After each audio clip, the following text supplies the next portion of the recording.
a good time. There are too many people out there that fast. You know what? It seems uncomfortable now, doesn't it? Makes me a little bit, yeah. All right, you ready? I'm ready. Let's do this.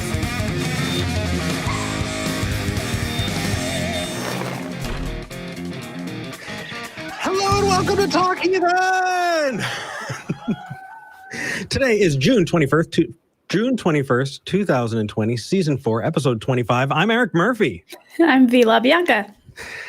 V, how have you been? How's it going? You were on with Neil last weekend. Sounds like we got sync still.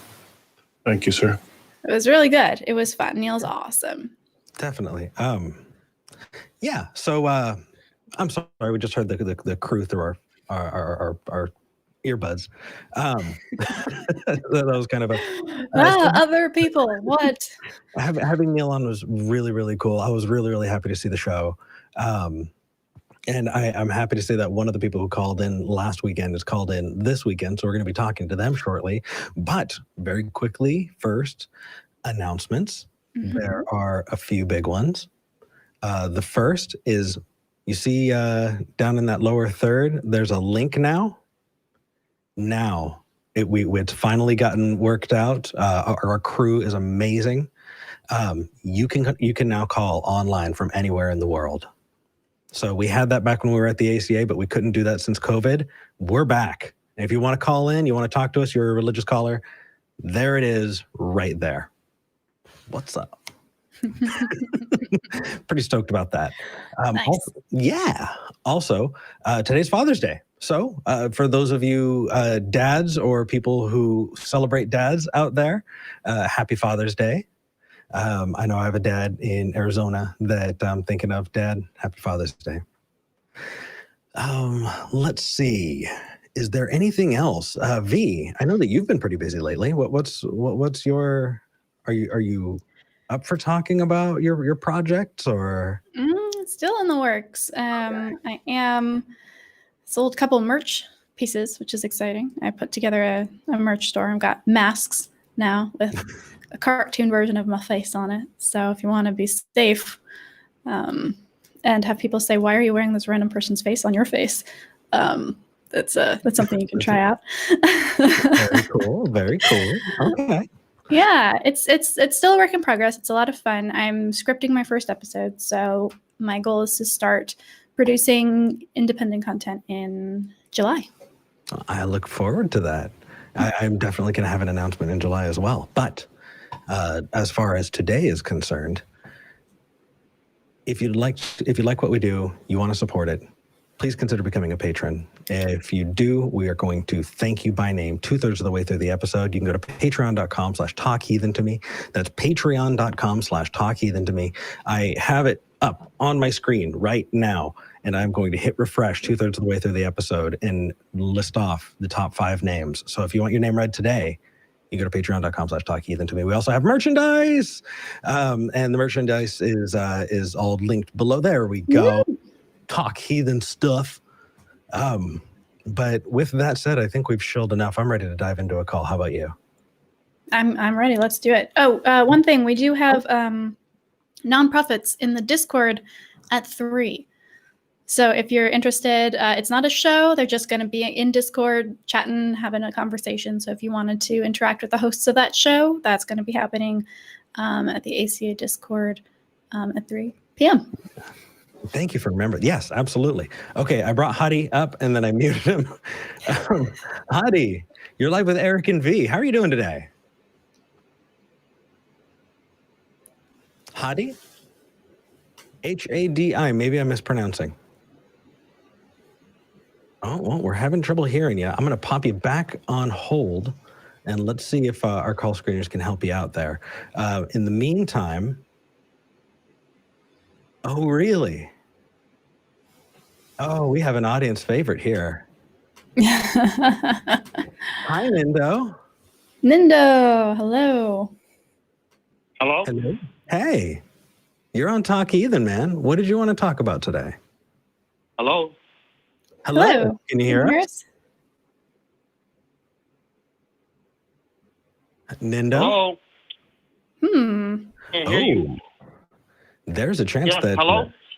Oh, can you hear us now? Hello? Yes, I'm- I can hear you now. Oh, good. Okay. Sorry, I'm having a bit of an issue there. That's okay. Nindo, you're live with Eric and V. What did you want to talk about today? I'm beginning to think little by little that atheism is a worldview. Okay, why do you think that? I don't know, certain things like certain stances that you guys take that has nothing to do with the truth, but you guys are so emotional and adamant about it. Just like the one simple question I asked last week and got me hung up on. Nindo. You know, certain Nindo. like Stephen Woodford. Nindo, Nindo. If this is how you're going to behave, we're not going to take your call, buddy. You need to calm down. What am I saying? You need to calm down, take a breath, and let's talk. So when you're talking about atheism being a worldview, I'm having trouble understanding what you mean, because when I've talked to many atheists who believe drastically different things than me when it comes to politics, when it comes to the way that they feel that we should treat others, when it comes to the way that they, look at medicine, the way that they look at science. There's so many different atheists who have differing worldviews. I'm wondering why you think that this is a singular, coherent worldview.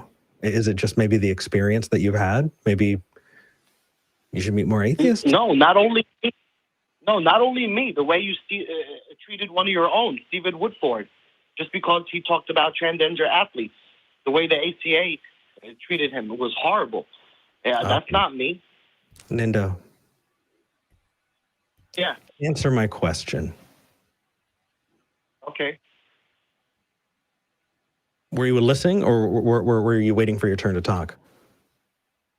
No, I gave you an answer. You said the way I was treated. No, it has nothing to do with the way I was treated. I can show you. Right. Okay. I know lots of bigoted atheists. It's not a worldview.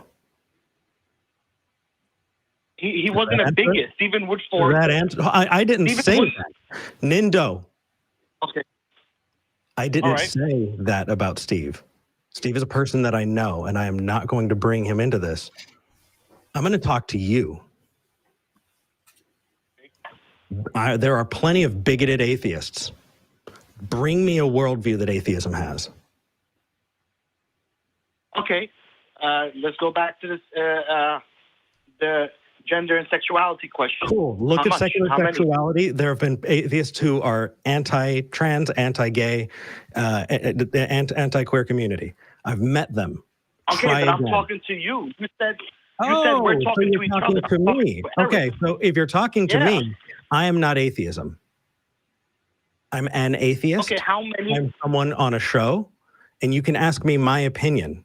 But the brush that you paint me with does not belong on everyone else, because there are things that are true. There are things that are true for me that are not true for lots of other people. Prove it. How many sexes are there biologically? Oh my God, you're just. Oh my God. Okay, V, you get up on the wrong side of the bed today. Why are you running away from the question? V, do you have anything to say to this guy? I really am not interested in proving it to Nindo. I'm sorry. Well, you don't have to prove it. Just say the number. It's between 1 and 3. Just say it. Oh, Jesus Christ. Nindo. All right. Bye, Nindo. Yeah. Wow. Actually, I'll be quick. I'll be quick. I'm muting you because really, honestly, you're frustrating as hell. I will unmute you if you stop and listen. You're unmuted. Nindo, are you there? Yes, I'm here. Okay, I'm listening. Okay. Do you know the difference between biology and sociology? I'm not talking about sociology. That's why I said biology. I am asking you if you know the difference. Yes, I know the difference. What is the difference? I know the difference. Sociology is more about culture, okay? I'm not asking about culture. I'm not asking about preference. I'm asking about science, biology. Yeah. How many? Yeah, you're talking about biological sex. How many? Primary and secondary sex characteristics. If you're talking about gender, you're using the wrong word. No, I'm not. Listen, up until about a few years ago, it's not my responsibility to teach you. I tried. Yeah. Google's a thing. Google is fun. Google is very easy to use. You open a search bar and you type words into it, and then you get information out of it. It's pretty amazing, actually. And it's science too. So you might like it. Yeah. I mean, I'm a lay person. And when it comes to gender, it is my understanding that you're talking about the way society treats people.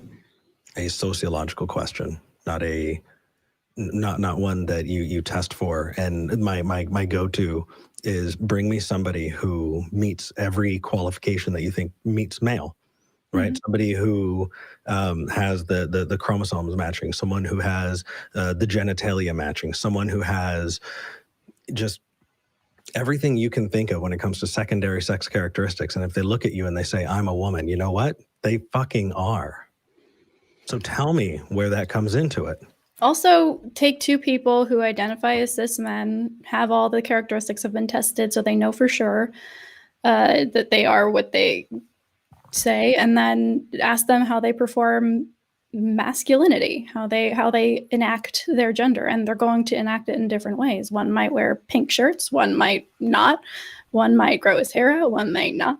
There is no one way to perform any gender. So Anyway, my issue here is anybody who knows me and who has interacted with me in good faith on Twitter or in my email, I just this past week sat down and wrote out like a 500 word response to somebody who in good faith was asking, hey, what's non-binary identity? What is gender? Explain this to me, please. I really want to understand that I came from a sheltered worldview and I'm interested. And I'm more than willing to have those conversations. I'm more than willing to open myself up and be an educator and be somebody who is willing to have those tough conversations. But if you call in and start yelling at me to prove it, that you don't get that right. That this is not your show, and this is not something that we are even really talking about here. So this is not even applicable to the content that we're putting out, much less something that is at all polite. So just, if you want to know about it, get in touch with me. And I'd be more than happy to interact with you. But you gotta come in good faith. You gotta come in good faith. You can't call in, yell at me to prove it, because it's not gonna work. It's not how that works. Yeah, I agree. And I think he's just, it's like talking about atheism and agnosticism. When somebody says I'm an agnostic, colloquially, they could mean atheist. And it can be interchangeable because that's how language works. But if you want to have a very, very nuanced conversation, then you need to define those words separately so that you can better describe what you're talking about. When you give them distinct definitions, we're now able to have a much deeper conversation. And when you look at sex and gender, when you're talking colloquially, I get what you're saying. We get what you're saying. But if you want to talk about them in a deep and nuanced way, you need to make sure that your definitions are clear. And if they're not, then you're not ready for a conversation. Yeah, exactly. If you think that gender is biological, then we need to start there. And we need to be open to having that conversation first. And if you're not going to even engage in that, then we can't move forward because you're already starting out with a false premise. So cheers to that. Hadi in Greensboro. Hey guys, how's it going? Hello again. I'm a little hot under the collar, my friend. Hey, fine. But I heard you call in last week. I'm glad you called in this one. So, yeah, me too. I'm really looking forward to continuing our conversation. For sure. So I just want to get started. First of all, I want to give a correction. Last week, I said that the Wahhabis are not a Sunni group. They don't follow the teachings of the life of the Prophet. That's not true. They do consider themselves to be Sunni. With that said, from my reading, I really would consider them more to be a state-sponsored cult by the Saudi Arabian government. So just to get that out of the way. let's see. The other thing, last week, you mentioned, you asked me a really interesting question, like how do we know if the prophet is objective, our standard for objective truth? Right. Right. That's something that I've thought about a lot over the last week. And, at a certain point, you do have to kind of take it on faith, right? You just got to say like, well, he looks about right.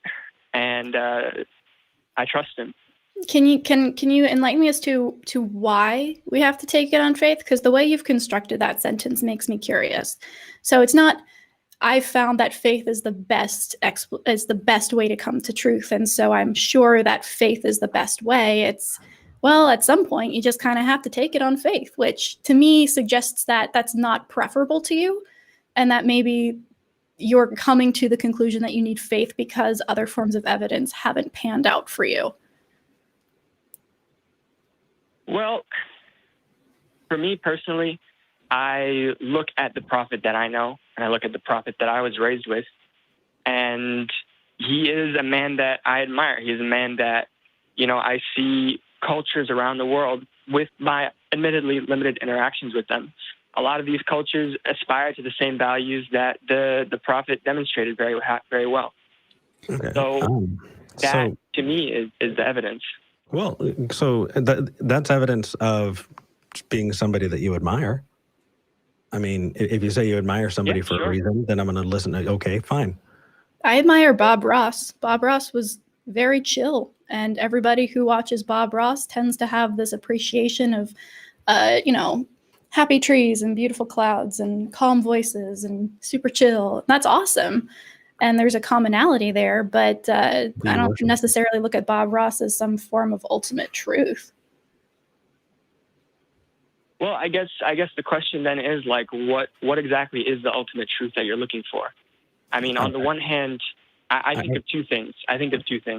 I'm definitely curious to hear what your definition of that is, actually, before I say my piece.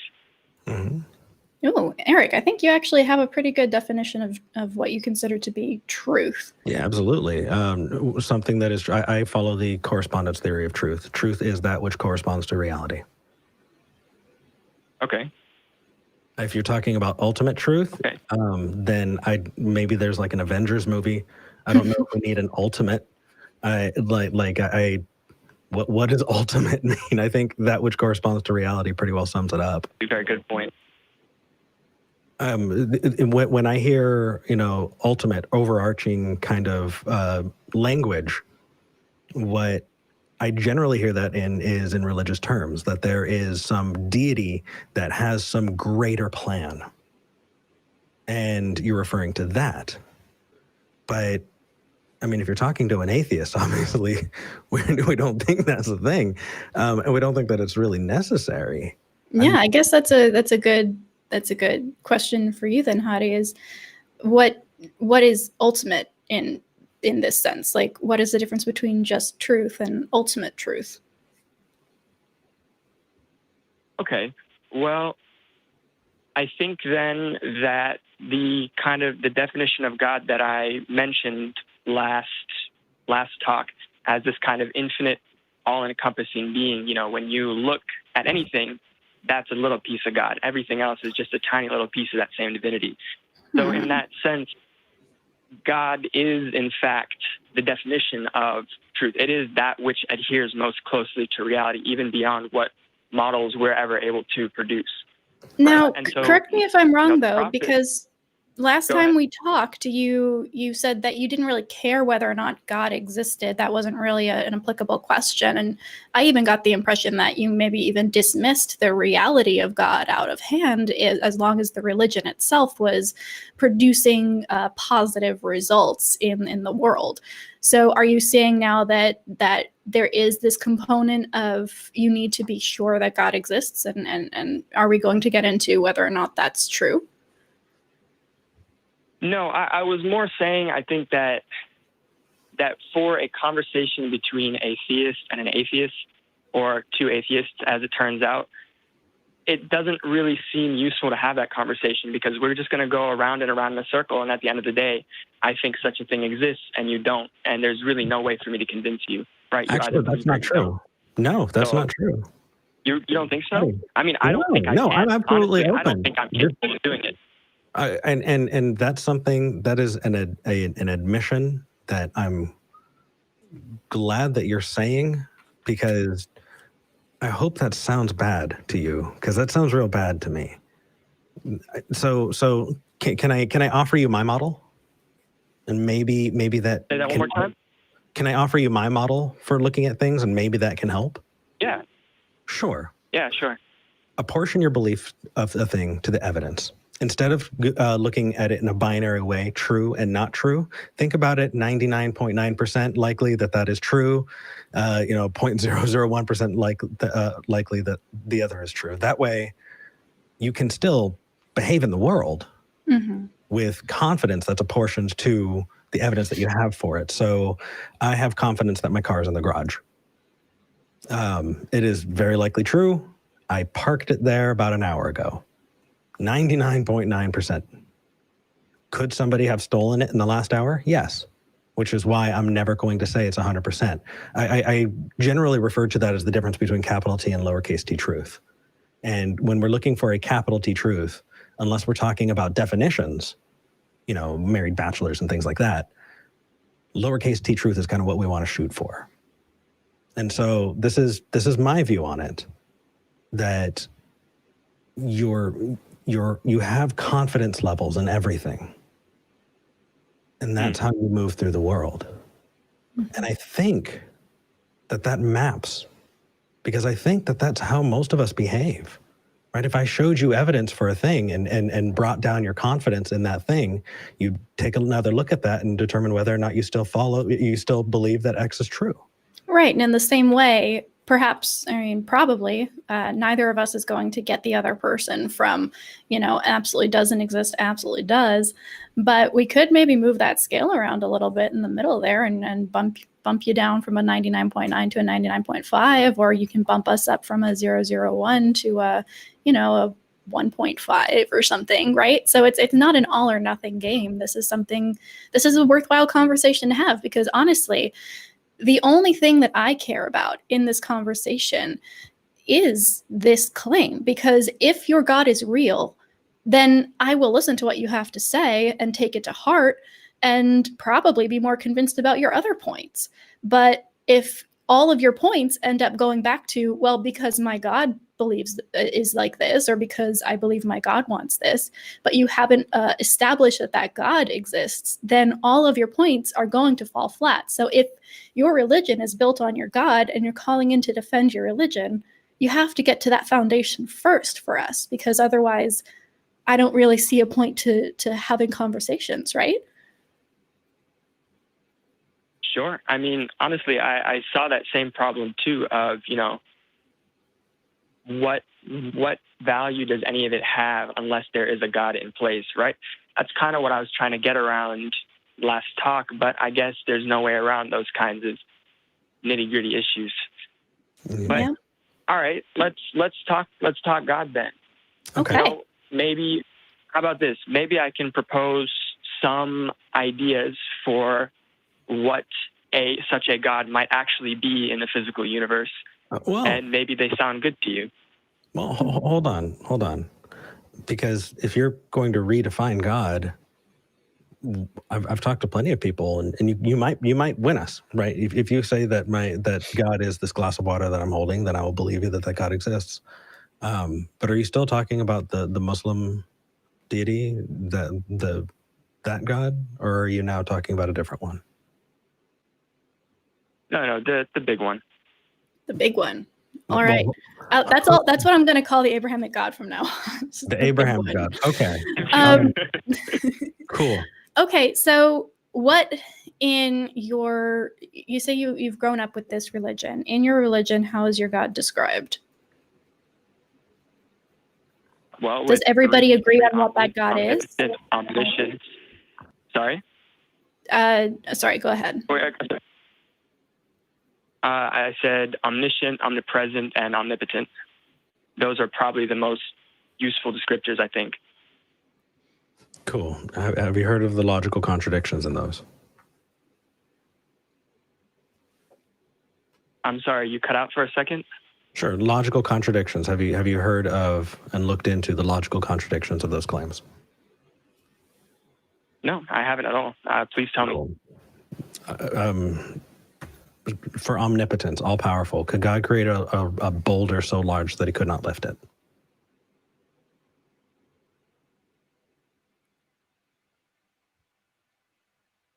Could God create a boulder so large that he could not lift it? Yeah. You know, it's funny. I've heard that one before, but I didn't give it much thought. Yeah. See, Could God create a boulder, but when you're talking about these absolutes, it's a really, really tough place to be, because some of them just they don't make sense. And so I know a lot of apologists have moved to saying maximal instead. And I have problems with that as well. But I want you to kind of have a rounded understanding of maybe how more of that conversation fleshes itself out. If you're defining your God as the omni-God, I would say that I am taking a positive stance. That God does not exist. And I'm saying that because I have evidence to point to, right? That there are logical contradictions that would show that it's not possible. So that God, let's cross right off the list. Well, I'm going to be totally honest with you. I can't really answer that. Though, with that said, you know, part of Islam and part of the Quran is, you know, interfaith discussions. It's part and parcel from the very beginning, right? Islam is founded in a very rich and diverse society, and there's a lot of these kinds of discussions happening all the time. So one verse in the Quran, who I'm going to be totally honest with you, I cannot remember what surah or what ayah. It's talking about the kinds of conversations that Muslims have with Christians, right?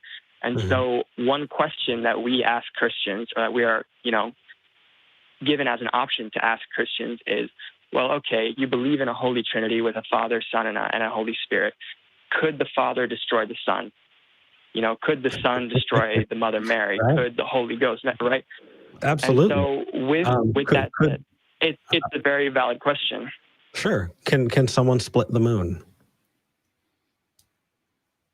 Well, I mean, and theoretically, or not theoretically, but within the model of an omni-God, yes.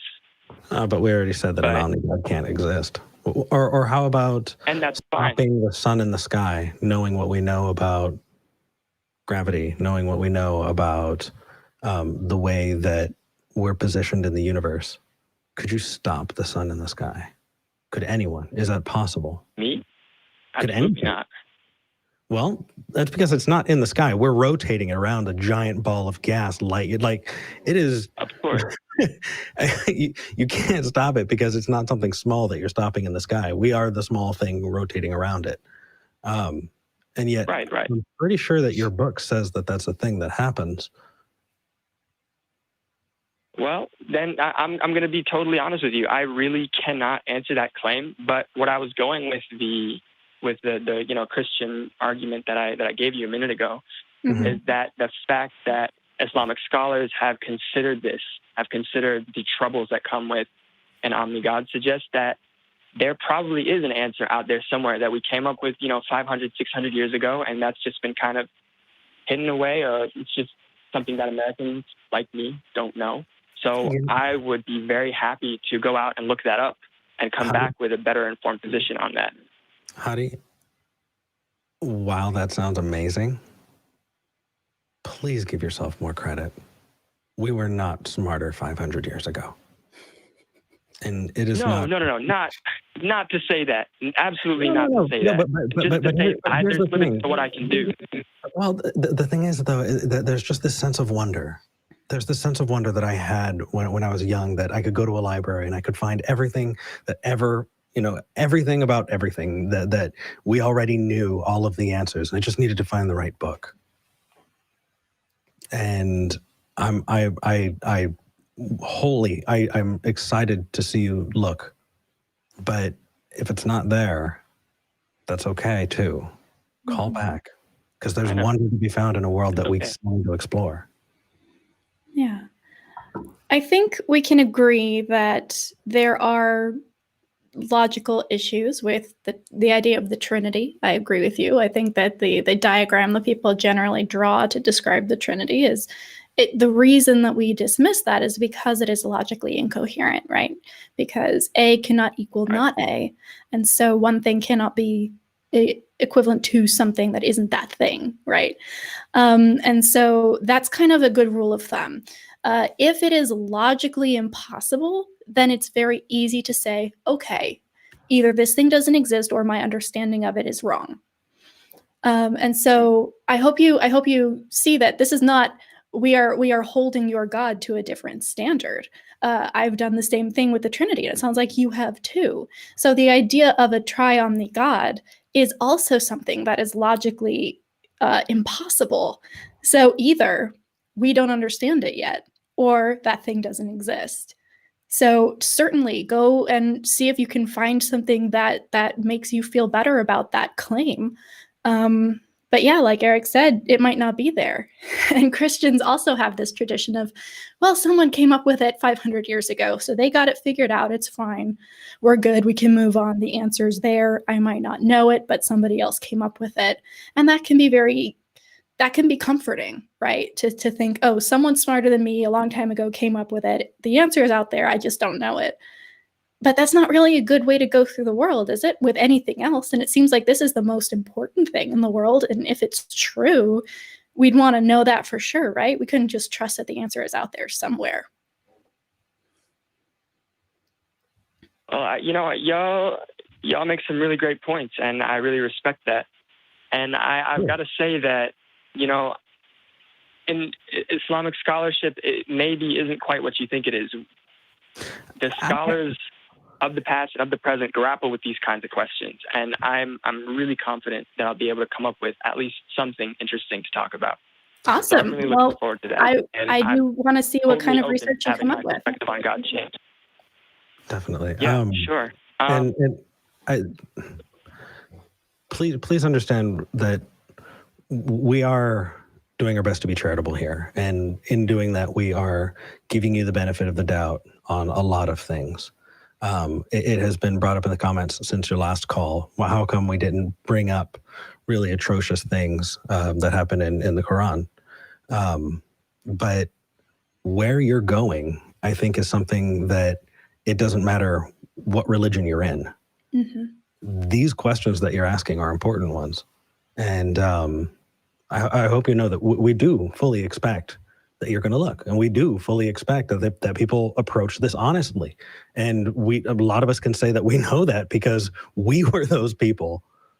You're talking to two of them right now. Yeah.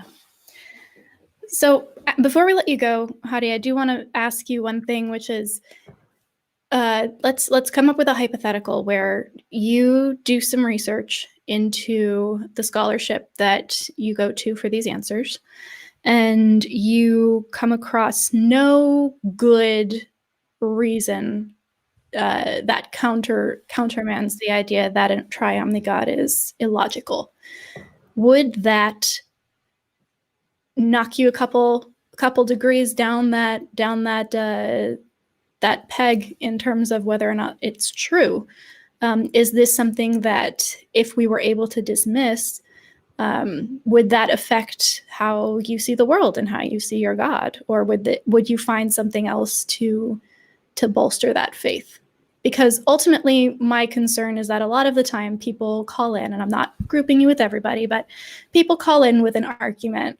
Oh, this is why God exists. It's the cosmological argument, or the kalam, or the moral argument, something. And we ask, well, if we disprove that argument, would you stop believing in God? And they say no. So there's really no reason to go with that argument in the first place if you can just dismiss it and still be fine. So my question for you is, in this research, and you can answer this next week as well, in this research, as you're doing this, think to yourself, depending on the answer I find, will that affect my faith? Because if it will, then you're on the right track. If it will, then you're truly getting down to the crux of why you believe, and that's where we want to get to. Yeah. No, I think I'm open to that. Well, rock on, man. Wish you the best. And I'm glad I got to meet you. So it's nice to meet you, Hadi. Yeah, it's nice to talk with you. Although, before I go, one last thing. I read the comments too, and there's some really nasty stuff in there.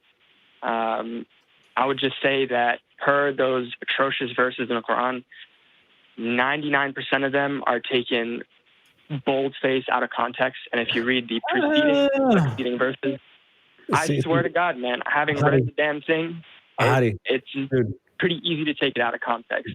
So here's the thing: is I belonged to a church that fully felt that everyone who didn't believe the way we believed was taking things out of context, and that is true for the vast majority of all of the religious people that I've talked to. People who disagree with each other vehemently, saying the other side is taking it out of context. Mm-hmm. If the context is that badly written, then that may be something you need to consider, because you have a whole lot of people who are using those same verses to do truly atrocious things. And don't get me wrong, this is not just a Muslim thing. This is not just an Islam thing. This is not just a Christian thing. People have been using their faith, their religion, their holy books with just enough ambiguity to justify bigotry and slaughter. And it's not just that. We're not just picking on you, man. Anytime we can anytime we can find groups that are that are couching and finding reasons to couch their bigotry in their holy book, either God is the author of confusion, or maybe we were just the authors of God. Basically, what I'm saying is that I'm not really interested in getting into Islam apologetics. And if people out there are genuinely interested in understanding how the majority of people practice the faith and how the majority of us interpret those more quote-unquote questionable verses, then the information is out there. It's already there, and I'm really glad that y'all decided not to bring that into this, because I just don't have the tools or the spiritual strength to fight against it. Well, and honestly, man, yeah, I'm just going to beat a dead horse on this. Yeah. Take care, brother. Thanks, man. You guys too. I'm looking forward to next week. Sounds good. So I don't know about you, V, but that kind of hit me right in the feels. Yeah. I mean, honestly. Oh, go ahead. Yeah, this is why it's a cheap shot and it doesn't do anything. If it might be accurate, sure, fine. But if you know how a religious person thinks, and I know because I was one of them, you know that they are probably a decent person who is interpreting their scripture and reading what they want into it, and saying, well, the scripture says this, isn't going to help, because A, you can't pull verses out of context. We don't like when other people do that, so we don't do that either. But also, even if you are exactly right about what it says, if they are not willing to say, yes, that is what it says, and they interpret it differently, then that's a stalemate in that particular conversation. It's much more productive to get to the reason why they believe. And frankly, the fact that over the last week, I've gotten so many comments about why I didn't bring up Islamic terrorists as opposed to, say, Westboro Baptist. Why is it that we can have a conversation with a liberal Christian and no one's like, well, what about the Westboro Baptist? Because we understand in the US, in our context, that, okay, there are different factions, right? People interpret this book differently, and that's dangerous. And that's why we need to talk about how you know things. Because using a book that can get you to either end of that spectrum clearly isn't a good way to get to truth. But holding everyone to that standard doesn't help, and it's not accurate, and it's not nuanced, and I don't know. You got it. Yelling at your super liberal Christian aunt that Westboro Baptist is a thing is not going to sway her away from her faith. Right, because she is also going to say, yes, I agree with you. They're taking it out of context. That's terrible. Cool. So now we get to the point where we agree that Westboro Baptist is not doing it right. So let's figure out how to do it and how you know that. And so that's where the crux of these conversations have to go. Agreed. Anyway, thank you. I'm glad we had that opportunity to talk about that. Let's move on to Michael in New York. Michael, you're live with Eric and V. Hey, good afternoon. Hey. Hello. Thanks for my call. Good day to you. Good afternoon for us. And you're in New York. Good afternoon, sir. What would you like to talk about? I think I noticed, because I inundate myself as a Christian a lot with your content, and you guys are definitely against the biblical term of faith, it seems. Like, you guys just don't accept faith, and it's ridiculous. Well, Would you agree? So we just have different definitions here. Do you define faith as the evidence of things hoped for, or no, the substance of things hoped for, the evidence of things not seen? I think that would be a good start for the biblical definition of faith. Yeah, Okay. I think so. So I define faith as accepting something to be true without evidence. So if you're talking to me with your definition and I'm talking to you with mine, we're going to talk right past each other. I'll take your second one then. I'll take the believing in it without evidence.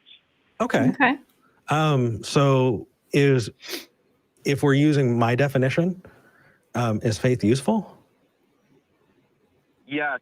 One thing that comes to mind is when I go fishing, I could buy the best pole, I could buy the best line, all the proper equipment, lures, state-of-the-art fish finding technology, and go to a perfect location where the fish is.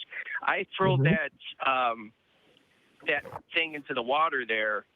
Now that's where faith comes in, because no matter how well prepared, no matter how awesome I am at fishing, there's this faith factor where, okay, this fish has got to come bite this, and we could. Where I'm going by that? Absolutely. I get it. I get you. And I think that there's a huge problem in two totally different areas. Yeah. V, Michael, can you prove to me that fish exist?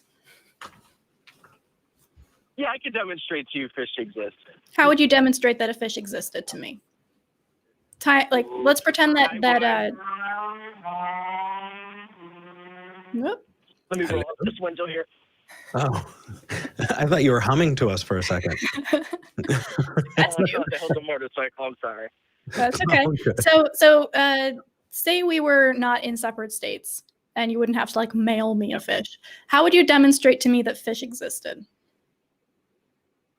I think maybe by video. You could say that maybe the video has been doctored, but I could just show me videoing me catching a fish in the water and raising it up and showing you that it's alive and real, and let it swim away.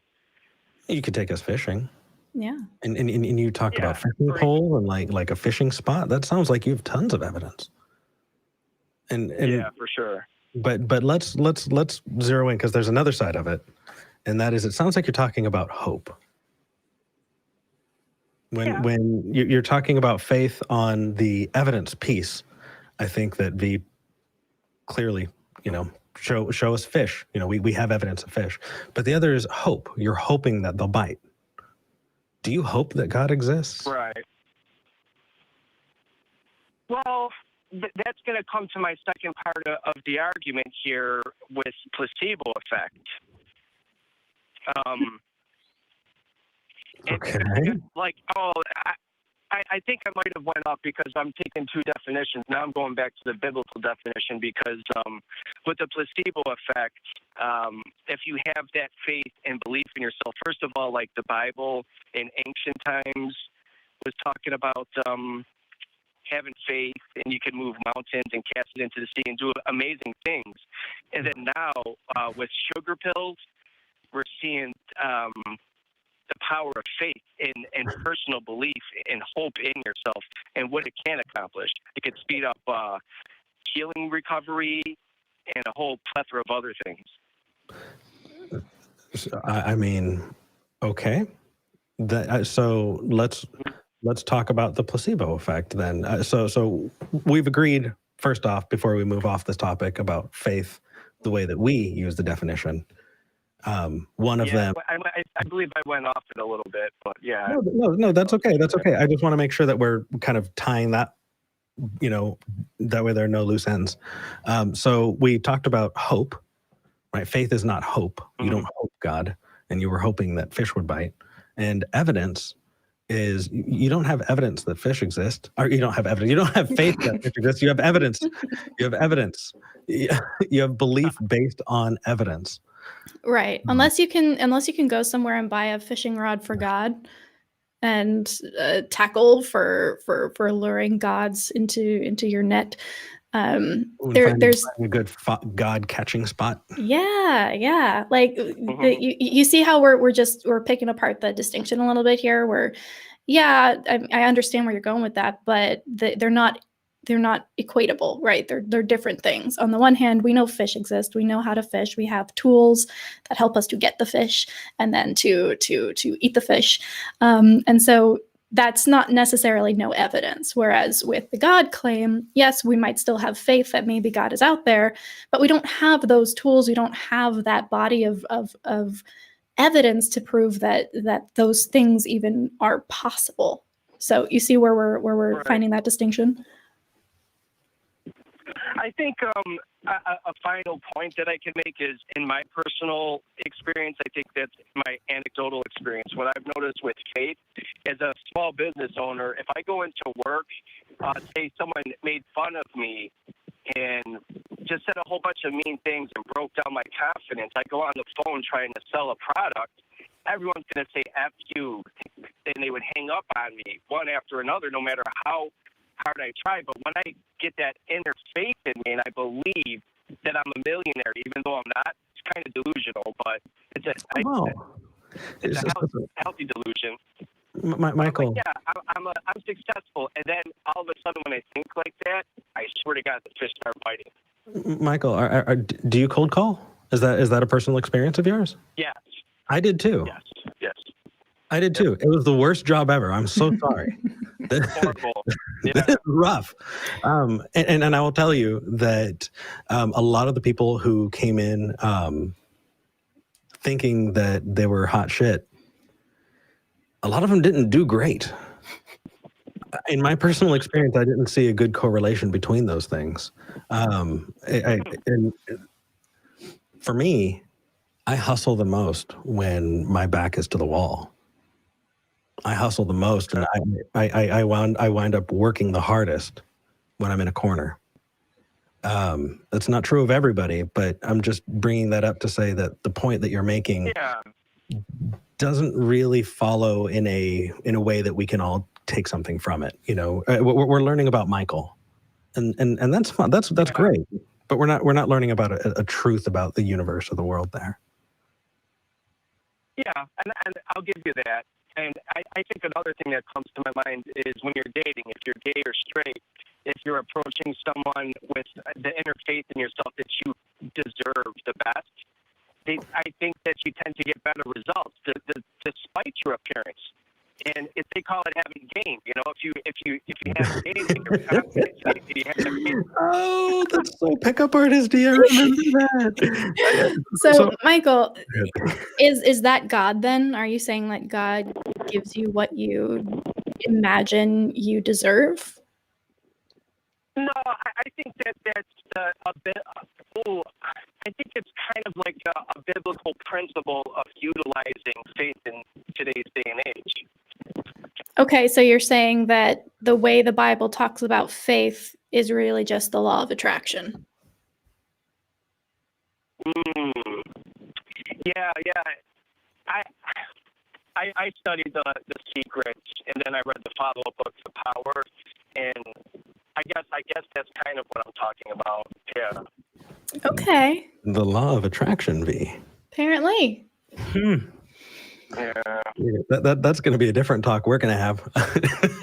No, we're going to be fine. No, okay. So that's interesting. And we can certainly go down that rabbit hole and then talk about, is the law of attraction real? Is it, confirmation bias? Is it counting the wins and ignoring the misses?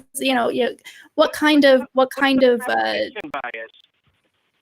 Well, okay, so think about it like this. I am going car shopping right now, and because I need a car, and I'm thinking about buying a black Toyota Camry, right? So I am looking at black Toyota Camrys, and I'm thinking, oh, you know what? I haven't seen many of this kind of car around, so maybe I'll get this because it's kind of unique. It's cool looking. And then I go out and I start seeing black Toyota Camrys everywhere. And I'm like, did I just manifest these black Toyota Camrys into existence? No, it's that I'm thinking about them now. I wasn't thinking about them before, so I didn't notice them. But then I got it into my head that this is something I'm looking for. This is something I'm now attuned to. And then I start seeing them because now I'm looking for them.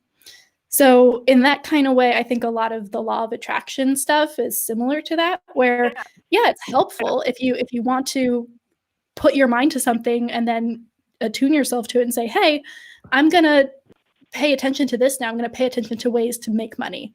I'm going to pay attention to ways to, better my relationship.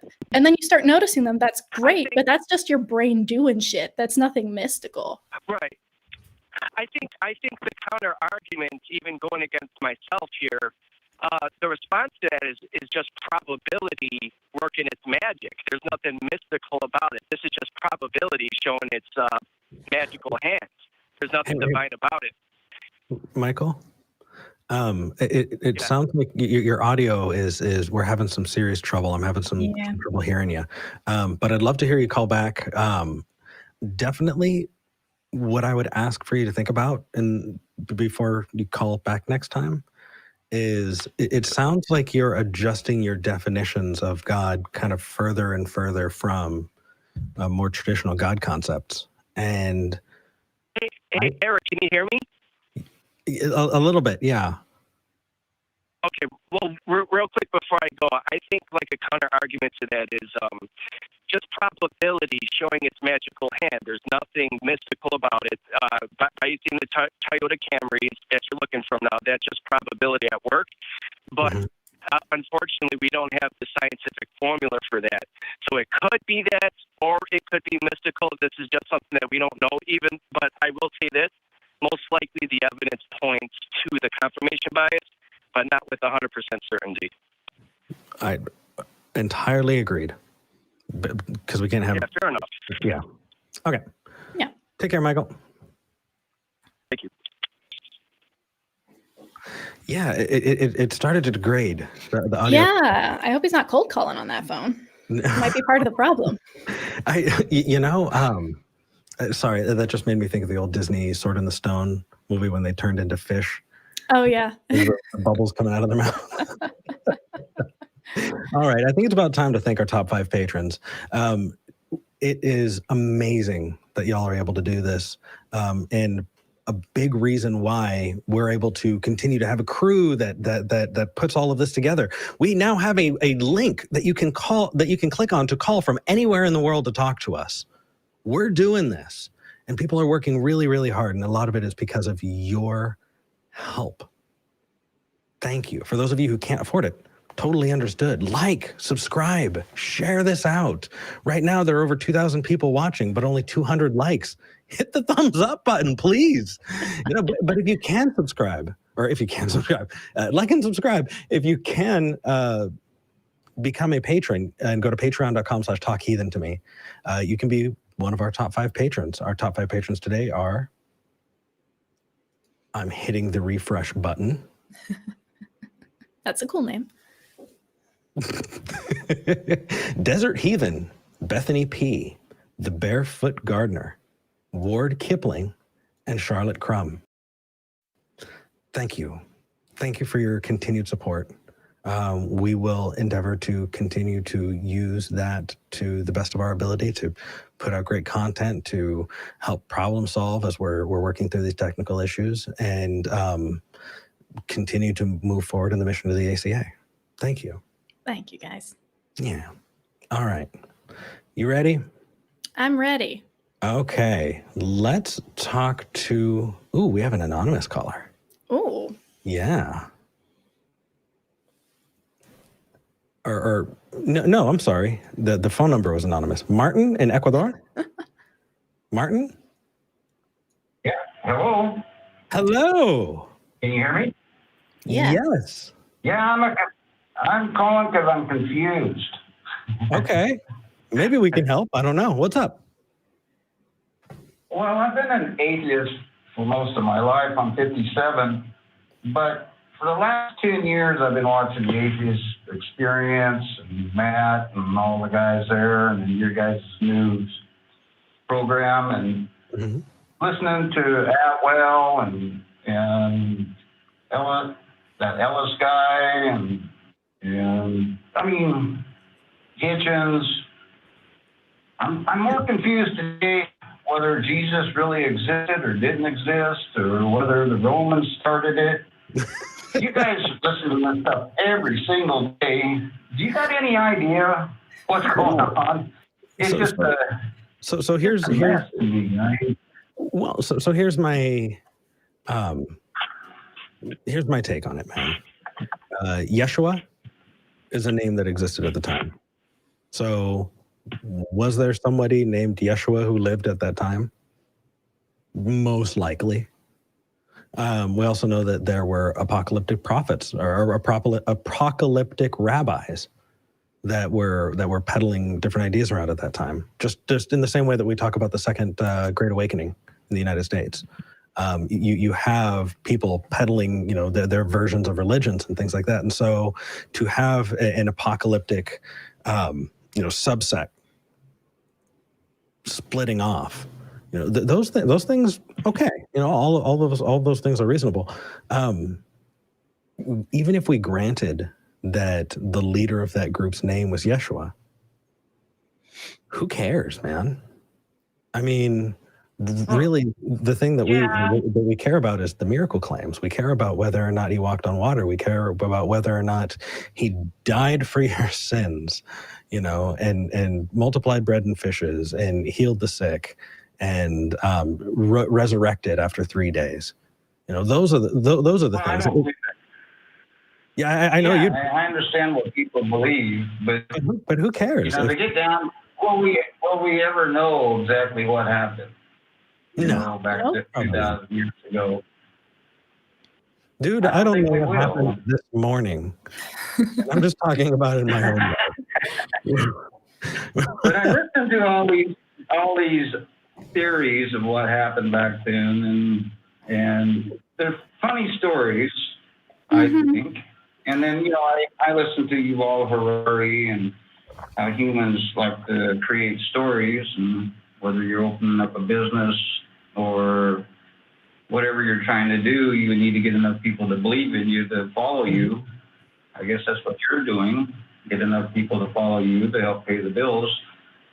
And I think we might be a little bit different there. But if we're all just making up stories, to make a living, and religion made up a story to make a living, to pay the priests and padres and whatever. I remember when I was in the States, if I was working down south, I had a... Hello? Oh, looks like we lost him. Oh, it's a bummer. Yeah. Okay. Yeah. I think there are people who get too, there are people on either end of the spectrum, right? There are people who are like, Jesus definitely existed and everything is accurate and it happened exactly when the Bible claims and all of that. And then there are people on the other end who don't want to grant anything. And so they're like, Jesus never existed. This was completely made up by the Catholic Church in 300 whenever. And this is none of this is real at all. And I think both of those are positive claims that I don't have evidence for. So I'm going to be somewhere in the middle. And I'm going to say, hey, you know what? Maybe there was a rabbi of one of the 30-something apocalyptic Jewish cults of the time who was... crucified, sure, why not? Let's grant it for the sake of this conversation, because crucifixion was the most common way that the Roman soldiers, executed people. So that's not particularly interesting at all. And then eventually it became a legend, right? You can see as you look at the gospel stories, the ones that were written first, didn't have a resurrection, didn't have very many miracles. It was pretty much just, hey, there was this dude and he said some cool shit. And then you look at the next ones and you see how they built on that one and added miracles and added like storylines that weren't there before. And then you get to John, which was written the latest of the 4 Gospels, and you see very, very mystical, legendary type things start springing up, and that's very common. That's what happens when you start a myth. It happens in every culture for every mythology. There's probably some grain of truth there, sure, but that doesn't mean that I'm granting anything outside of the fact that sure, a person who this is based on may have existed at some point, but until you can give me more than that, I don't see a need to follow that road further. That's as much as I'm willing to grant, and it doesn't really impact my life at all. Yep, pretty much. That just brings to mind a line from David Fitzgerald's book, Nailed, and he compares earlier written books that you have the meek and mild Jesus that cries out, God, take this cup from my hands. This is too much. Mm-hmm. And then the later super heroic, extra buff, up on the cross and turning and forgiving the other people of the sides, and Oh, there's a gospel that was written around the same time period that we don't have in the Bible. It's there's a giant ghostly cross that shows up, like Jesus rises from the dead, and then he's huge, and then there's this gigantic cross that's also huge and glowy and like walks around. And like it's very that's Bart Ehrman's book, Lost Gospels or Lost Scriptures. That is so weird. I mean, who wants their murder implement ghosting around with them? Like, if you get shot, does like the ghost of the gun that shot you just kind of follow you around as like a reminder? That would suck. That would really suck, yeah. But no, like. If you read the other Gospels that were written and you read kind of how this legend became what it is, it's very intuitive. It makes sense that this is how it would grow and change and be blown out of proportion. And yeah, I don't know. To me, that sufficiently explains why we have the books that we have. Yeah, absolutely. So as far as theist callers, we're taking another theist caller, but I do want people to know we do have a few open lines, and we do give often primary or first choice to theist callers because we want to talk about what they believe and why. We talk to plenty of atheists as well, but we're limited to the people who call in. Mm-hmm. If they don't call in, we don't get to talk to them. So with that said, the only theist caller we have on the line is another fan favorite. We got Kevin from New York. Kevin. Hello, Kevin. You're live with Eric and V. Hey, you guys. I'm excited to talk to you guys. Happy Father's Day. Happy Father's Day. To dive right into what I wanted to talk about. Let's give a little bit of context, Kevin, first, so people kind of know where we're coming from on this, okay? Yeah. Yeah, sure. Because not everybody probably watched last week's episode where we had a conversation about this. So just, so everyone knows, Kevin's called in with quite a few different ideas, different claims, and we've gone through quite a couple together. We've been on quite a journey, Kevin and Talk Heathen. But we keep going into different directions, and we never follow up with things we've talked about before, which limits our ability to have deeper conversations and see what other research you can bring to the table, and have an opportunity to convince each other. So last week I asked Kevin to come back with a topic he had called in about prior, so we could continue a conversation that we had before and hopefully get deeper down into the meat of this topic. Yeah. I think that's fantastic, and I'm glad for that. Kevin, just from where I'm sitting, it seems like your epistemic grounding, the tools that you're using to sync, to set yourself and start to understand the world, it seems like you're kind of blowing all over the place. And I mean, V's right. We got to dig down a little bit, because it sounds like we're treating the symptoms and not the actual problem. And the actual problem seems like it's the tools that you're using to understand what's true and what's not true. So, go ahead and respond to me. Sorry. Well, I hear what you guys are saying, but it's just difficult for me to verbalize it, I guess.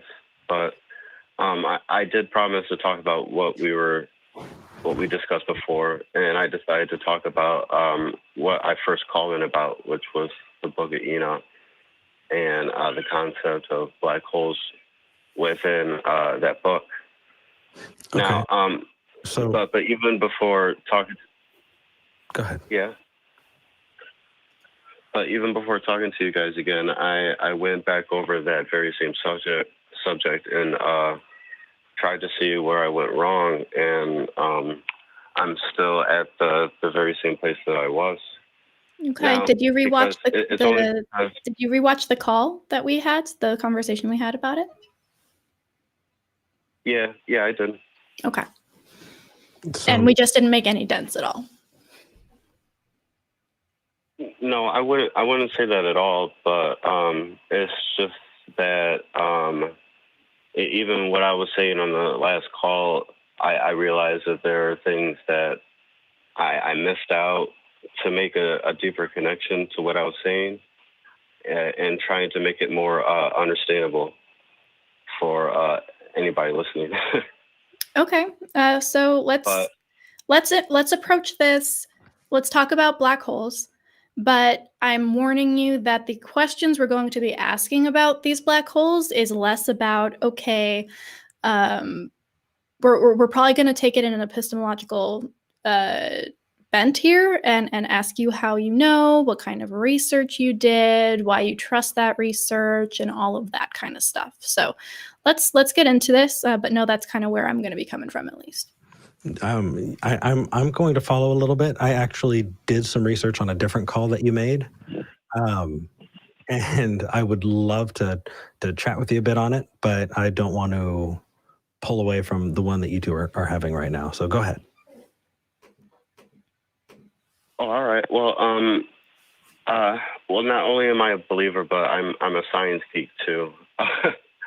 But I mean, the reason why I latch on to this is because, as I read it and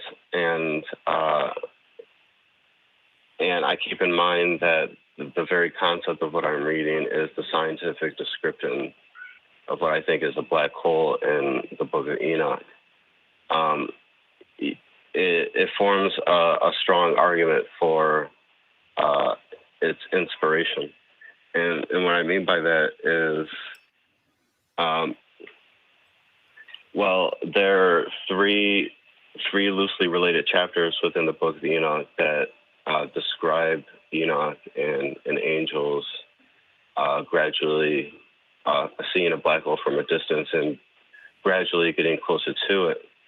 But what's surprising is that this reads more like a what we would say in modern terminology as a flyby, something that you would expect out of a science documentary rather than an apocryphal book. Okay, sorry, go ahead. Go ahead, Eric.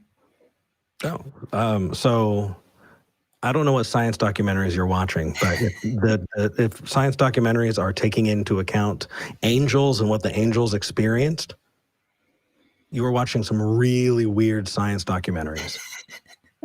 Why are you taking some of these? No, I'm saying.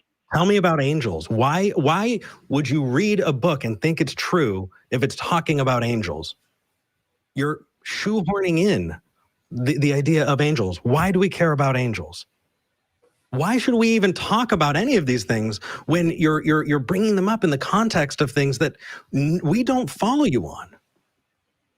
I'm getting now. I can leave out the concept of angels, and I can just concentrate on how this coincides with scientific knowledge that we know today. No, don't. Leave the angels in there, because that shows how poor the source is. If I gave you a wonderful book, right, and that book was helpful to you, but it also said that I found the answer to the universe in my belly button, you'd probably be pretty skeptical about what else is in the book. Well, I don't know about Kevin, but I'd be skeptical. So no, don't leave it out. You've done that. I did my research on some of the things that you went through, Kevin. I did. And I can go over quite a few of them with you. I went over the Planet X one on my personal channel, and what I found was this long parade of conspiracy theorists. I went to the websites that said the things that you said directly. And so I found those sources.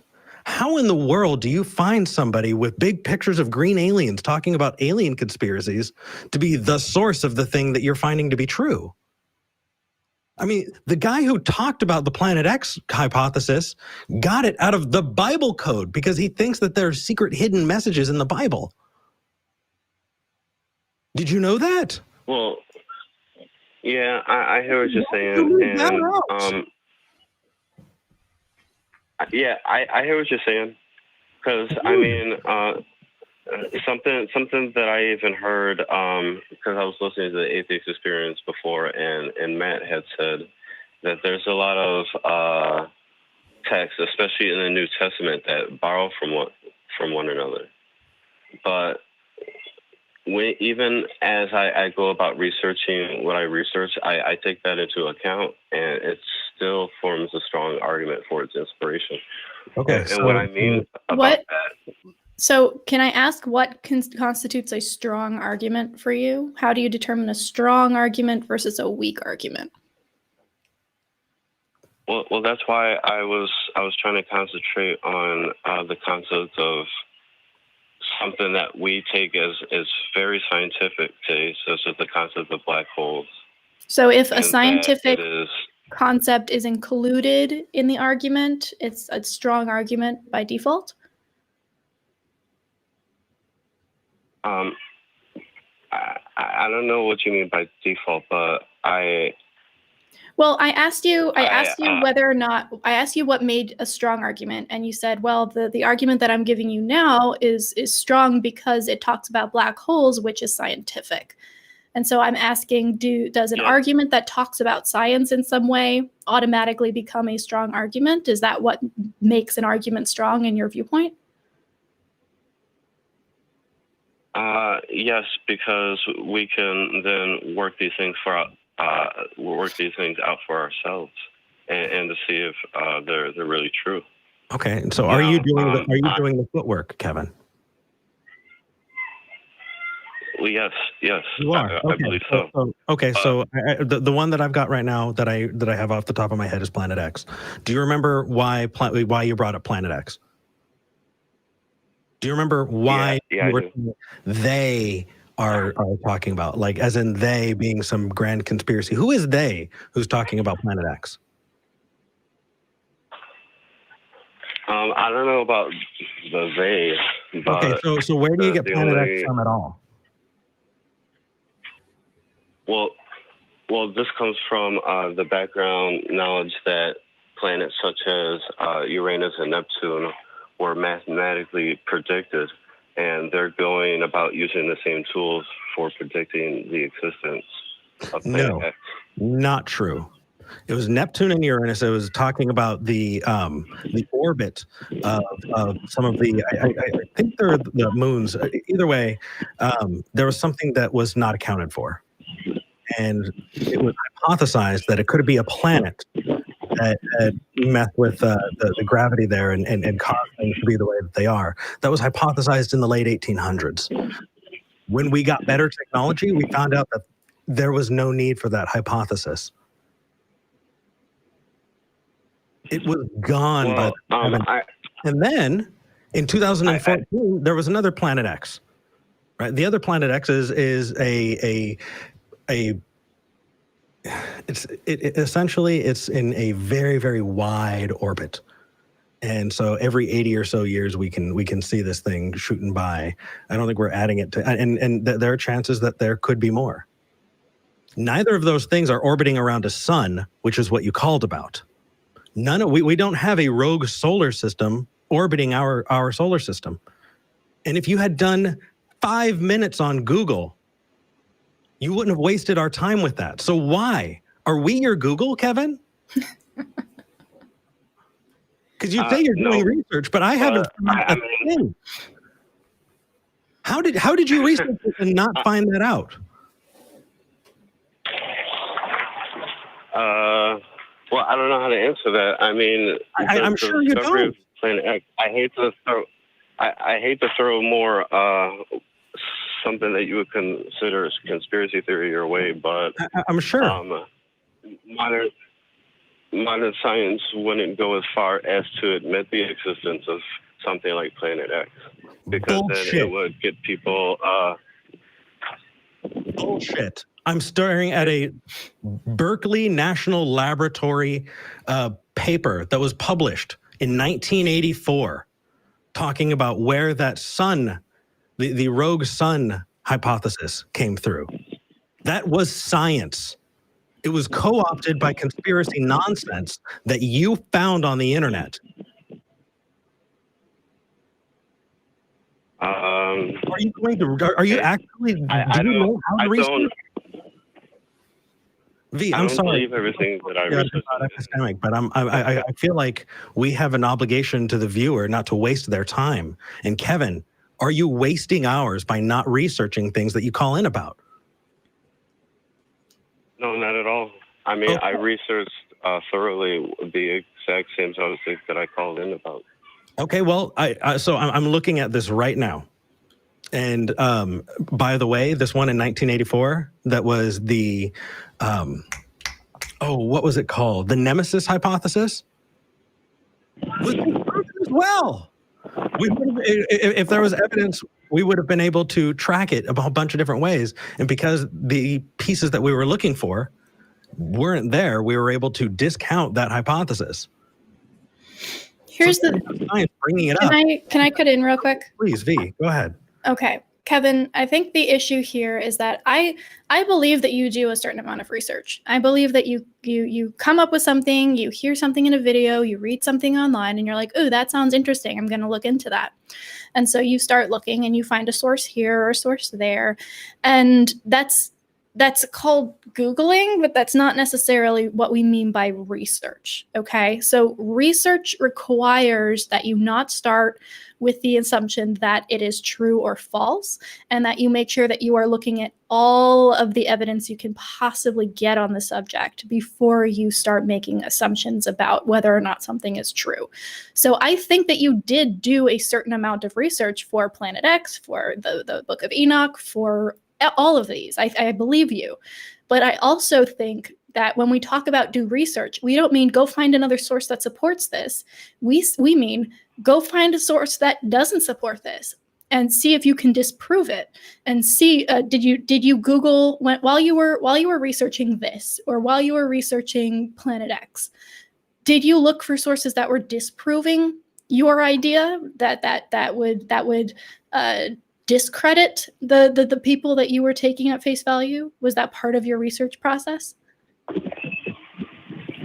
Yeah, I did. I want to make it clear that I mean, I hate to say this, but I mean, it's probably because I haven't communicated this, but there's assumptions being made that are wrong.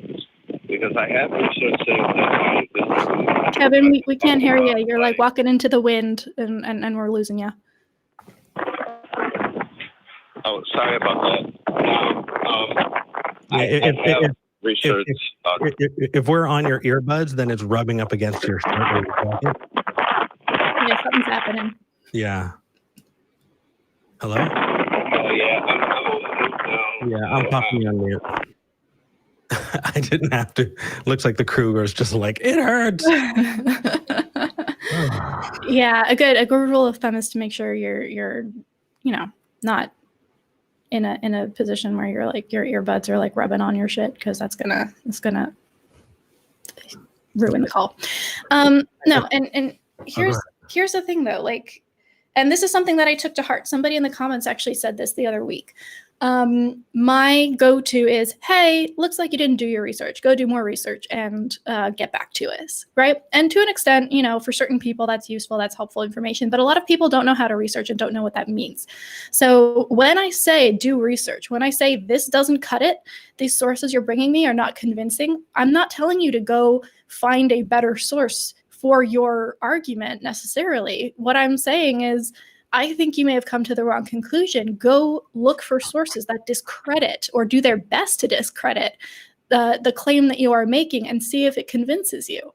Because if he had done that kind of research and saw that there were very clear-cut dates where certain claims about Planet X were disproven, out of hand, just dismissed, then he probably wouldn't have brought that one to the conversation, right? So when I say do research, when anybody asks you to do research, it's not just looking for stuff that's going to support your argument. It's doing your best to disprove your argument. And if you can't, then you're onto something. If you can't, then we have a conversation. But you have to start there. You have to start from a place of, is this true? I'm going to do my damnedest to disprove this. That's how I left Christianity, right? I was like, is this true? If it is, I can try and disprove it as much as I want, and it's not going to be disproven. Whoops. But so yeah, for me, that's kind of the crux of this. This is why we talk to Kevin, because Kevin is a really good example of someone who thinks they're doing research and who isn't doing the kind of research that is required to convince a skeptic. So learn from Kevin. I don't know how often we're going to be taking him back on. I think we may have exhausted to an extent the amount of conversations we can have if he's not willing to do additional research and actually bring that to the table. But yeah, that's kind of where I'm coming from there. Absolutely. And I just want to be clear, and I'm getting called to the table, and I want to clarify. I'm not saying trans-Neptunian objects don't exist. I'm not. There's been plenty of evidence to point to those things, and because some of those orbits are so wide, it's possible that there are others that we're going to discover. That is not what I was talking about, and that's not what he was talking about. I was specifically talking about Nancy Leader, who jumped onto a Planet X hypothesis in the mid-90s, who said that there was going to be an apocalypse in 2003. I'm talking about David Mead, the Christian numerologist, who said that the Bible code was calling Wormwood this planet. I understand what you're saying. I'm not denying the existence of trans-Neptunian objects. What I'm denying is the claim that this information, number one, that it's been around for a long time, because it hasn't. And while we're taking in more information, the conspiracies have been growing for separate reasons for over 100 years. And if I'm wrong, I'd be happy to admit that I'm wrong, but please understand, I'm not saying that there's no trans-Neptunian objects. What I'm saying is it's not Nibiru. I mean, look up Zecharia Sitchin if you want to lose an entire afternoon. Dude in the 70s who said that he could read ancient texts and that they talked about an alien planet called Nibiru, because that's referenced in a lot of the materials that are pointed towards Planet X in what was getting brought up. I actually did some research. Okay. Let's take the next call before I get any more frustrated. Dean in North Carolina, you're talking to Eric and B. What's going on, guys? Hey, I've done buddy. research and I believe in Planet X. No, I'm just kidding. I'm just kidding. Just joking. So, question I have for you guys. I know that skepticism is a big deal for you guys. What do you think is the threshold for that? How skeptical is too skeptical as far as an epistemology? I think when you can't get out of bed in the morning, you probably go too deep. And you've reached the limit. Yeah. I think that skepticism taken to an extreme becomes hard solipsism, right? Which is not sustainable.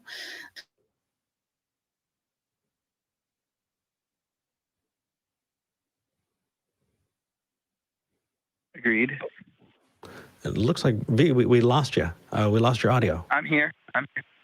Oh, V. We lost V. We lost V's audio for a second. Okay. So you're asking where we draw the line? Yeah, like how far is too far as with regards to skepticism as an epistemology? Totally depends. Say. It totally depends on what's going on. If you're talking about what to have for breakfast in the morning, your skepticism probably should be, hey, is this orange juice or is this Drano? You should probably check. Are the eggs still good or have they expired? How do you know? We should check. Those things are important. But if you're talking about really, really important things that have major impacts on your life, things like, investing your money, trusting your children in childcare, right? Putting them in the hands of somebody you don't know to watch them. And especially claims like those that are made in the Bible, things that talk about an eternal damnation and an eternal reward, that requires much more skepticism than it requires for me in breakfast. Mm-hmm. So to come to a conclusion to something, you wouldn't say that you. Well, let me ask you in a more fair way. Would you say that you're a Cartesian skeptic in that sense? No, simply because Descartes actually fooled himself into thinking that he fixed the problem. He got to cogito ergo sum, and then he became circular after that. I do my best and go from there. I don't know exactly. Maybe I'm not understanding your question, Dean. Well, and maybe I'm not asking it good enough. I guess my question is, when we say let me try and think of something real quick. So if I wanted to say Nero was responsible for the burning of Rome back in the 1st century, maybe this is a historical claim. At what point does maybe a Sure. let me ask you, I guess you see what I'm saying. Like, how far do I go with my skepticism before I can, Absolutely. Do I have evidence of people setting fires? Possible to know. Well, I mean, I have plenty of evidence of ineptitude in leadership. I've seen plenty of examples of so many normal things that if you're saying, about a simple verse, from the Bible, Jesus walking and saying, I will make you fishers of men. Did he say that? I don't care. People talk. We have evidence that people communicate with each other. We have evidence that there were fishermen, all of those things are fine. And I wouldn't say that you need to be ridiculously skeptical about obvious claims. The skepticism comes in the resurrection. The skepticism comes in the miracles. The skepticism comes in the claim of everlasting life and a soul. So if you're talking about Nero, sure, did Nero exist? Yeah. I mean, did somebody named Yeshua exist? Probably. No. Tell me about the miracles, because that's where the skepticism is needed. Well, I'm just trying to understand. I'm not trying to necessarily argue for a miracle here or there. I'm just trying to understand skepticism a little bit more, in the sense that it can be, or would you agree that it can be detrimental to one's epistemology? So, for instance, if I took an extreme view, was kind of mentioned earlier by V, if I took an extreme view and said, well, there's no way that I could know that I'm not a brain in a vat, but that doesn't necessarily mean I'm going to go around and argue that, yeah, I am. Because I don't know, there's a 50-50 chance that I am a brain in a vat and I'm not a brain in a vat, right? No, not at all. Can you hear me now? Yes, we can. Okay. Dean, I'm gonna give you a different definition of my version of skepticism and hope that this helps a little bit. And I apologize for the sound quality. My external mic died. It's all good. So I consider skepticism to be apportioning belief to the evidence.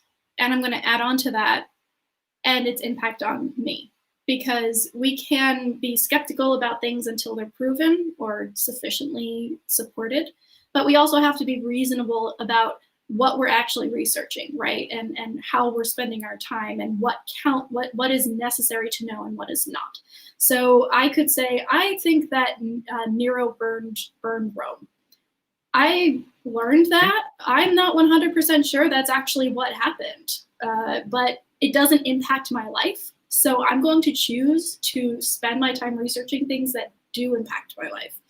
And so there are two parts to this, right? There's the part where it's not a 50-50 thing. It's not 50-50. It could be a brain in a vat. It could not be a brain in a vat. It's how much evidence is there for either position and which one has more and which one has better evidence and which one makes fewer assumptions about things that haven't been proven. That's the one I'm going with out of necessity. And then there's that second part, which is it useful for my life to determine whether or not I'm a brain in a vat? Not really. This is my life. This is how I'm interacting with the world. If it's a simulation, if it's not a simulation, it's not really going to change how I live my day-to-day. For all intents and purposes, I am a human among other humans in a world that exists, and that's how I'm going to be interacting with it. And so for me, skepticism are those two points. And that's why questions about Jesus' divinity or the resurrection just don't quite get to me. Because first of all, yes, to a certain extent, was there someone named Yeshua? Sure, fine, we'll grant that. But that's not useful to my life until you can also prove that resurrection is possible, that miracles are possible. And then we have that conversation about, okay, where's the evidence? And then after we determine that, we say, okay, now that we know this, now that we have a decision here, is this applicable to my life? If you can prove to me that the resurrection happened, then yes, it's going to be applicable to my life. But you have to do that first. And so far that hasn't happened. And so I don't even really care. Does that make sense? No, that makes perfect sense. I'm just, I think I've got a better hold on skepticism as a epistemology. I've just been looking at different, theories of epistemology. I've been studying skepticism probably the last couple of days, and I figured that I should call in and talk to two people that hold that view. So, yeah, I mean, it's definitely it's definitely one of the tools that we use. It's not. I mean, if you only have skepticism, it's going to be pretty difficult. But we also have different opinions about the way we should treat each other, and that's not based in skepticism. That's humanism. In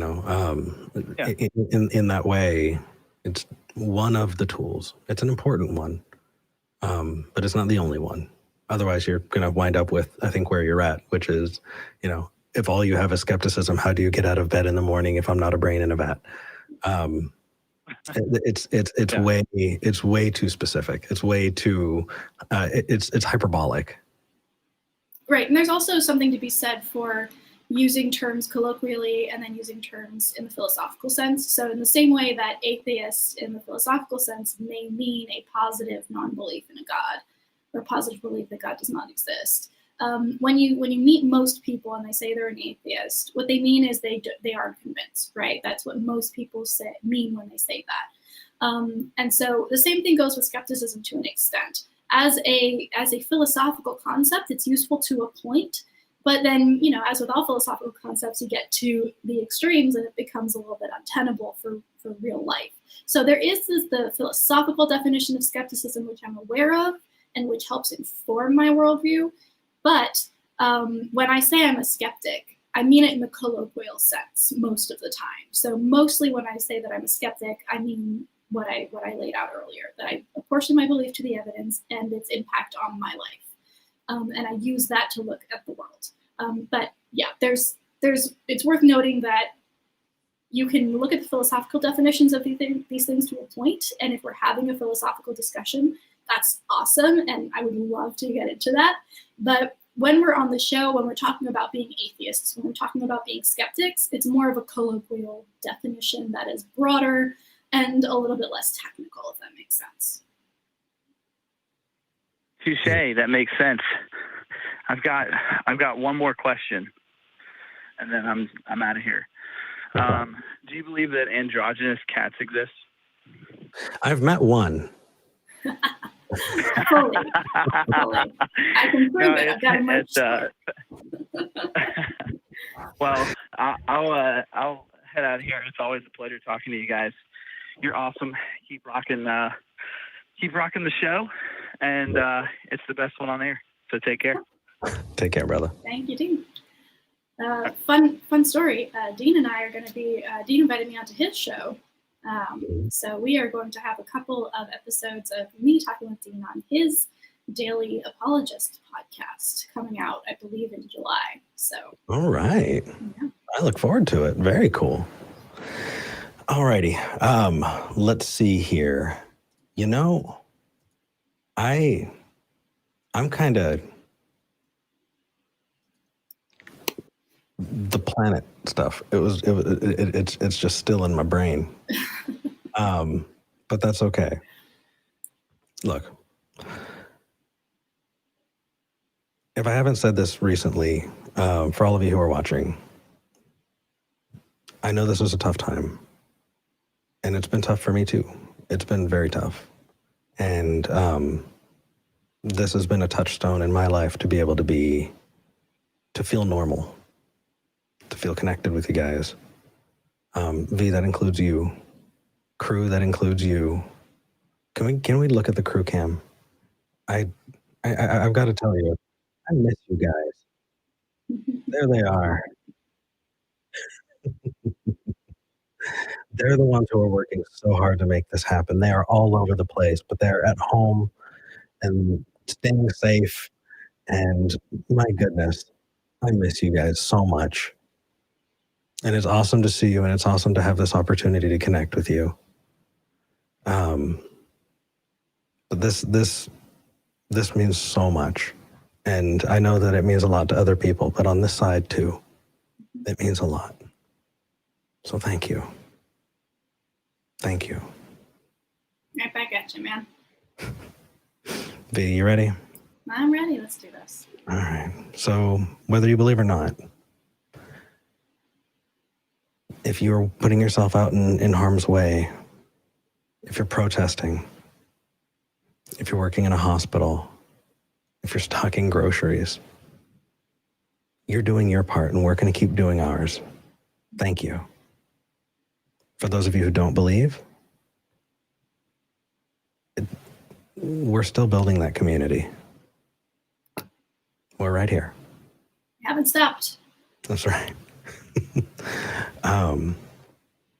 If you do have some time and you do want to volunteer, please reach out to Recovering from Religion. Check out the Hotline Project. They need help. And for those of you who need somebody to talk to, that is a resource. Reach out to them. They can help, but they need people too. We get some love rings up in here? Yeah, let's get some love rings. You ready? 1, 2, 3. That's wonderful. All right. Be anything else? You guys are doing more than you think. Showing up, liking, subscribing, donating, calling in. You guys are what keep this happening. We're the faces on the screen, but that's only for as long as you guys keep showing up. And you've been amazing so far. So we appreciate you. Thank you. Yeah. And for those of you who do believe, we don't hate you. We just think you're wrong. See you next week.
What are we doing, man? What are we doing? No, you're done.